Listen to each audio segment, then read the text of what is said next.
RS teaching में आप लोगों का स्वागत है। आज हम लोग पढ़ेंगे क्लास 10th के फिजिक्स का कुछ यानी इम्पोर्टेंट प्रश्न है जो 2026 में आने की बहुत ही यानी क्या है संभावनाएं हैं। तो ऐसे प्रश्न यानी पूछा गया है, ठीक है। यानी ये जो प्रश्न है क्या है, प्रीवियस ईयर क्वेश्चन है, पूछा गया है, तो हो सकता है ऐसा ही यानी प्रश्न फिर यानी पूछा जाए। और ऐसा ही बार बार देखा गया है, जो प्रश्न पूछा जाता है वही सब यानी बार बार पूछा जाता है, ठीक है। तो चलिए पहला प्रश्न क्या कह रहा है। पहला प्रश्न जो कह रहा है आप लोग को, कह रहा है क्या जीवाश्म ईंधन नवीकरणीय है, कारण दे। तो क्या जीवाश्म ईंधन जो है क्या नवीकरणीय है? तो यह नवीकरणीय नहीं है, क्योंकि यह एक अनवीकरणीय है। और जीवाश्म ईंधन जो है यानी जैव से यानी जीव से जो उत्पत्ति हुई है, मरे हुए जीव से हो, ठीक है। मरे हुए जीव पेड़ पौधे से पेड़ पौधे से जितने भी जीव जंतु है उससे जो खनिज बनते हैं उसको जीवाश्म ईंधन कहेंगे। जैसे कोयला जो बना है वह पेड़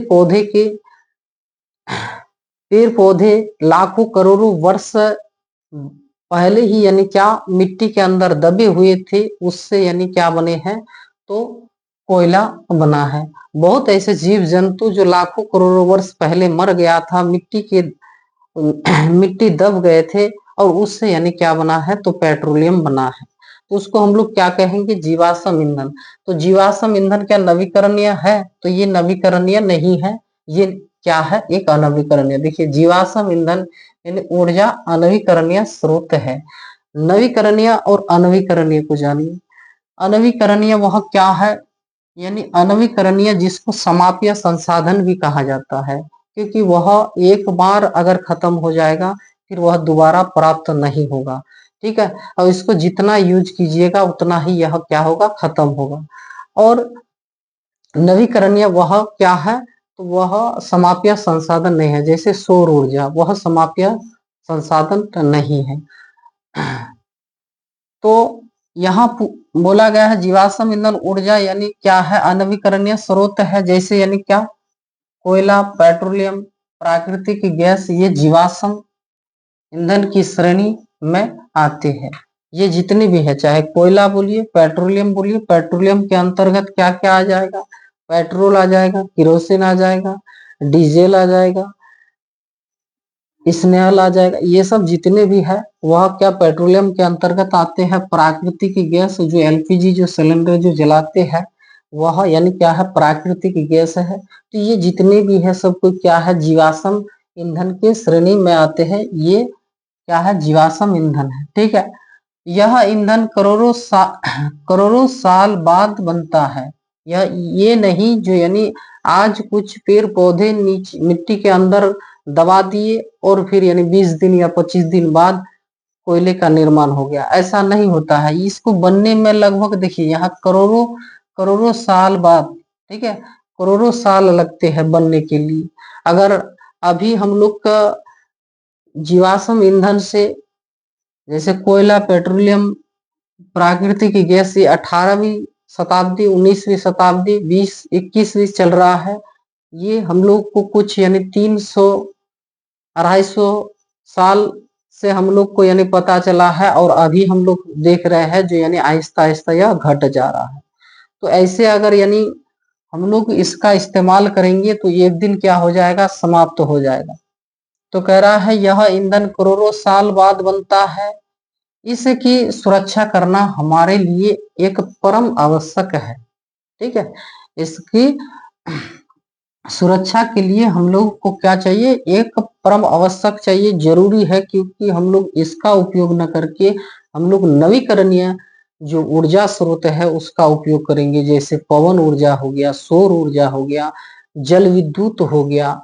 तो इस तरह से हम लोग ऊर्जा का उपयोग करेंगे, ठीक है। तो यहाँ पूछा गया था प्रश्न क्या, तो क्या जीवाश्म ईंधन नवीकरणीय नवीकरणीय है, कारण दे। तो ये आप देख लीजिए, जीवाश्म ईंधन ऊर्जा अनवीकरणीय स्रोत है, यह नवीकरणीय स्रोत नहीं है। और कारण क्या है, तो देखिए कोयला, पेट्रोलियम तथा प्राकृतिक गैस जीवाश्म ईंधन की श्रेणी में आते हैं। यह ईंधन करोड़ों साल बाद बनता है, इसकी सुरक्षा करना हमारे लिए एक परम आवश्यक है। ठीक है, इतना ही आपको लिखना है। चलिए दूसरा प्रश्न क्या कह रहा है, कह रहा है क्या हम ऊर्जा के वैकल्पिक वैकल्पिक स्रोत की ओर क्यों ध्यान देते हैं। यानी कह रहा है क्या, जैसे जीवाश्म ईंधन हमारे पास है, जीवाश्म ईंधन हमारे पास है, लेकिन हम लोग जीवाश्म ईंधन को छोड़ के दूसरा उपयोग करते हैं, जैसे सौर ऊर्जा, सोलर पैनल का उपयोग करते हैं। तो क्यों करना चाहते हैं, इसका क्या उद्देश्य है, क्या कारण है। तो यही कह रहा है हम ऊर्जा के वैकल्पिक यानी ये सब ऊर्जा को छोड़ करके हम लोग दूसरे ऊर्जा में क्यों जा रहे हैं, वैकल्पिक स्रोतों की ओर क्यों ध्यान दे रहे हैं। तो चलिए आंसर क्या कह रहा है, तो देखिए अगर आप ये भी सोचे होंगे, ये सब जो है, ये जितने भी ऊर्जा, ठीक है, जितने भी खनिज है, इससे जो ऊर्जा प्राप्त होते हैं, यह क्या है, समाप्य है। तो ये एक ना एक दिन समाप्त हो जाएगा, तो हम लोग कैसे फिर जिएंगे बाद में। ठीक है, हमारे पीढ़ी दर पीढ़ी जो आगे जा करके जो कुछ कंपनियां या बड़े बड़े उद्योग का जो निर्माण करेंगे, उसको चलाने के लिए ऊर्जा का उपयोग का होना बहुत जरूरी है, ऊर्जा चाहिए। तो ऊर्जा के लिए तो ये तो नहीं है ये, क्योंकि ये समाप्त हो गया। अगर समाप्त हो जाएगा तो इसके लिए पहले से ही हम लोग क्या करते हैं, इसका वैकल्पिक उपयोग ढूंढ लेते हैं, जो इसके अलावा कुछ और भी है जिसका उपयोग करेंगे और वह समाप्त नहीं होगा। ठीक है, तो चलिए कह रहा है अधिकांश आज भी हम लोग जीवाश्म ईंधन पर आधारित है। यानी ज्यादातर लोग जो है, ज्यादातर जो मशीनें हैं, तो वह जीवाश्म ईंधन पर निर्भर है। इस इनके इनके भंडार क्या है, सीमित है, क्योंकि यह एक ना एक दिन क्या हो जाएगा, समाप्त हो जाएगा। ये एक मापा हुआ है, जो यानी इतना यहाँ है उतना वहां है, यह क्या है, सीमित है। ठीक है, यदि यानी पूर्ण रूपेण इस ईंधन पर निर्भर हो जाते हैं, तो एक दिन ऐसा समय आएगा कि संपूर्ण जीवाश्म ईंधन की समाप्ति हो जाएगी। यानी हम लोग अगर पूर्ण रूप से इस ईंधन पर, जीवाश्म ईंधन पर निर्भर करेंगे, तो एक ना एक दिन क्या हो जाएगा, पूरा समाप्त हो जाएगा। ठीक है, ये समाप्त हो जाएगा, जीवाश्म ईंधन की समाप्ति हो जाएगी और हम भारी संकट में पड़ेंगे, और हम लोग भारी संकट में पड़ जाएंगे। जो ये इसके अलावा ये तो नहीं है हमारे पास, तो किससे हम लोग ऊर्जा प्राप्त करें, संकट में पड़ जाएंगे। इस वैकल्पिक प्रणाली एवं तकनीक के बढ़ते चरण में ऊर्जा की मांग लगातार बढ़ती जा रही है। ऐसे में ऊर्जा के परंपरागत स्रोत पर निर्भर रहना संभव नहीं है। इसलिए हम लोग यानी क्या करते हैं, ये ऊर्जा वैकल्पिक स्रोत को खोजते हैं। इसलिए हम लोग परंपरागत नहीं, गैर परंपरागत के आधार पर चलेंगे, जो हमारे लिए मुसीबत न बने। ठीक है, क्योंकि ये जैसे कोयला हो गया, तो पेट्रोलियम हो गया, ये एक दिन हम लोगों को क्या छोड़ के चला जाएगा, क्योंकि इसको हम लोग ऐसे यूज करते हैं, इसको हम लोग समाप्त करके ही छोड़ेंगे। ऐसा ही यानी हम लोग लगे हुए हैं उस पर, उसको इतना हम लोग खर्च करते हैं, क्योंकि बहुत ज्यादातर जो लोग हैं, ज्यादातर जो कंपनियां हैं, या बड़े बड़े देश है, सबको यानी उसी का यूज करते हैं, यानी क्या, तो वह परंपरागत स्रोत के आधार पर। लेकिन हम लोग अभी से क्या करना चाहते हैं, सोच रहे हैं, जो हम लोग को अगर उद्योगों पर निर्भर रहना है, तो इसके लिए हम लोग गैर परंपरागत स्रोत पर निर्भर रहना होगा। इसलिए हम लोग वैकल्पिक स्रोत के आधार पर ध्यान दे रहे हैं। इतना ही आपको लिखना है। ठीक है, चलिए अगला प्रश्न कह रहा है जीवाश्म ईंधन क्या है। जीवाश्म ईंधन क्या है, उदाहरण सहित लिखिए। जीवाश्म ईंधन, अभी हम फिर बोले तो देखिए, उत्तर यानी करोड़ों वर्ष तक पृथ्वी की सतह में गहरे दबे हुए पौधे और पशुओं के अवशेष द्वारा जीवाश्म ईंधन ईंधन बने हैं। यानी आज से नहीं, करोड़ों वर्ष पहले यानी पेड़ पौधे जो है ये सब यानी कुछ ऐसे संकट आया था, चाहे भूकंप हो या और कुछ हो, तो ये क्या हुआ था, नीचे गिर कर ये दब गया था। ये सब नीचे दब गया था और इसके ऊपर जो है मिट्टी से ढक गया था। ढकने के कारण ये आहिस्ता आहिस्ता यहाँ क्या सड़ने लगा। यानी अवशेष मतलब ये यानी कचरा, मान लीजिए एक तरह का क्या कचरा बन गया। और यही आज यानी हम लोग का क्या कोयले के रूप में जो निकालते हैं, ये कोयले के रूप में बाहर निकलते हैं। ठीक है, यही कह रहा है पेड़ पौधे और पशुओं से जो बना है वह क्या, यानी तेल बने हैं, यानी पेट्रोलियम जिसको कहते हैं। ठीक है, तो इसका अवशेष द्वारा जीवाश्म ईंधन है, जैसे कोयला हो गया, पेट्रोलियम हो गया, प्राकृतिक गैस हो गया, प्राकृतिक गैस, ये सब।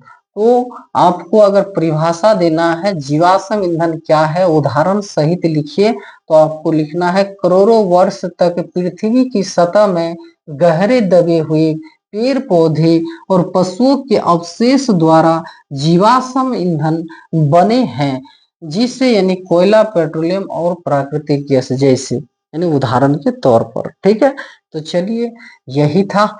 और अगला प्रश्न जो है कह रहा है क्या, दो ऊर्जा स्रोत के नाम दे। कुछ ऐसे यानी दो ऊर्जा स्रोत के नाम देने के लिए कह रहा है। तो उत्तर क्या हो जाएगा, ऊर्जा के स्रोत निम्नलिखित है। ऊर्जा के स्रोत निम्नलिखित है, जैसे एक नंबर हम दे दिए कोयला, दूसरा दे दिए यानी क्या, पेट्रोलियम। ठीक है, आपको इतना ही पूछा है, क्या दो पूछा है तो दो ही आपको दे देना है। ठीक है, तो अगला प्रश्न क्या है, अगला प्रश्न कह रहा है ऐसे दो ऊर्जा स्रोत के नाम लिखिए जिन्हें आप नवीकरणीय मानते हैं, अपने चयन के लिए तर्क भी दीजिए। तो कुछ ऐसे ऊर्जा स्रोत के नाम दीजिए जो क्या हो, तो ये नवीकरणीय हो। ठीक है, अनवीकरणीय के अंतर्गत यानी क्या आ जाएगा, जो समाप्य संसाधन है।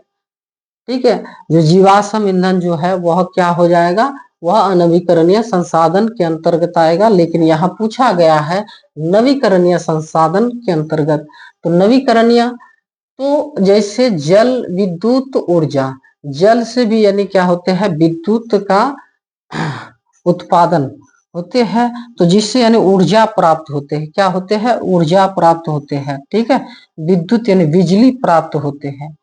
तो ये जो जल विद्युत ऊर्जा है, ये जल जितने दिन तक बहते रहेगा तब तक यानी क्या होगा, ऊर्जा प्राप्त होगा। तो ये हो जाएगा क्या, नवीकरणीय स्रोत। और जैसे पवन, क्या ये जो पवन चक्की जो देखे हैं, ठीक है, जिससे यानी विद्युत प्राप्त होते हैं। तो इससे जो विद्युत प्राप्त होते हैं, तो जितना दिन तक हवा बहेगा तब तक यानी हमें ऊर्जा देते रहेगा, ये समाप्त होने वाला नहीं है। आप इसमें सौर ऊर्जा भी लिख सकते हैं। क्या, सौर ऊर्जा भी उदाहरण के तौर पर दे सकते हैं। तो यहाँ बोला गया है दो दीजिए, तो यानी जल विद्युत और एक पवन ऊर्जा दीजिए। तो जल विद्युत यानी बहते पानी की ऊर्जा या सिंचाई पर स्थित पानी की परिस्थिति ऊर्जा, और ऊर्जा का एक दूसरा परंपरागत स्रोत है जल शक्ति संयंत्र। गिरते हुए पानी की स्थित ऊर्जा को विद्युत ऊर्जा में बदलती है। यही आपको लिखना है, क्योंकि यहाँ कह रहा है बहते पानी से यानी क्या होते हैं, ऊर्जा प्राप्त। और यानी क्या, ऊंचाई पर स्थित पानी, ये जो ऊंचाई से यानी नीचे की ओर गिरती है, तो स्थित ऊर्जा का एक दूसरा परंपरागत स्रोत है जो यानी क्या गतित ऊर्जा में बदलकर यानी हमको विद्युत ऊर्जा में परिणत कर देते हैं। ठीक है, पवन ऊर्जा। करा है सौर विकिरण द्वारा भूमि और जलाशय के असमान ताप, तो ये भी जान लीजिए असमान ताप जो होता है ये क्या है। तो कह रहा है पवन ऊर्जा, पवन यानी हवा जिसको कहते हैं, हवा से जो यानी विद्युत उत्पन्न होते हैं, ऊर्जा प्राप्त होते हैं, तो उसको यानी क्या पवन ऊर्जा कहेंगे। तो ये पृथ्वी का जो भाग है, पृथ्वी का जो भाग है कुछ क्षेत्र में यानी ज्यादातर क्षेत्र में क्या है, जल है।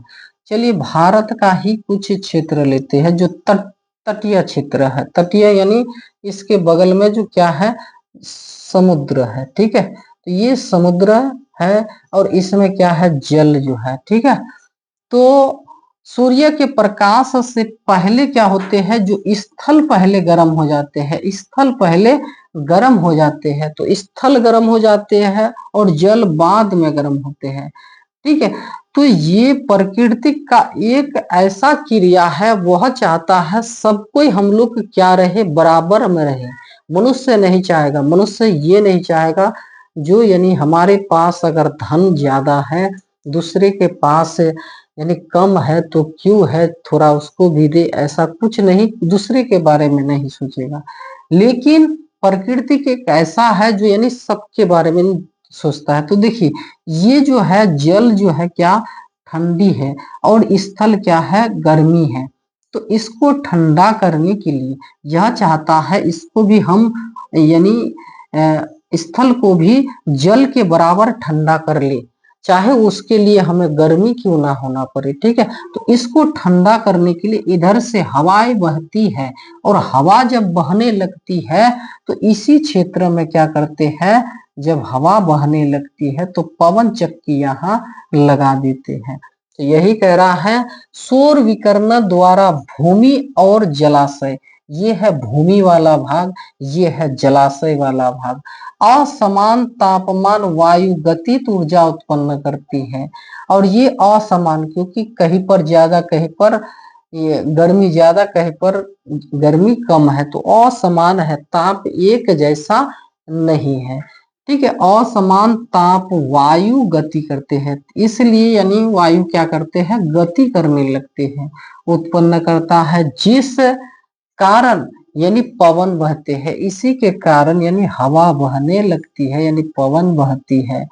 पवन की इस गतित ऊर्जा का उपयोग कार्य करने के लिए किया जाता है। तो वही कह रहा है पवन की इस गतित ऊर्जा का उपयोग यानी क्या कार्य करने के लिए किया जाता है, इतना ही आपको लिखना है।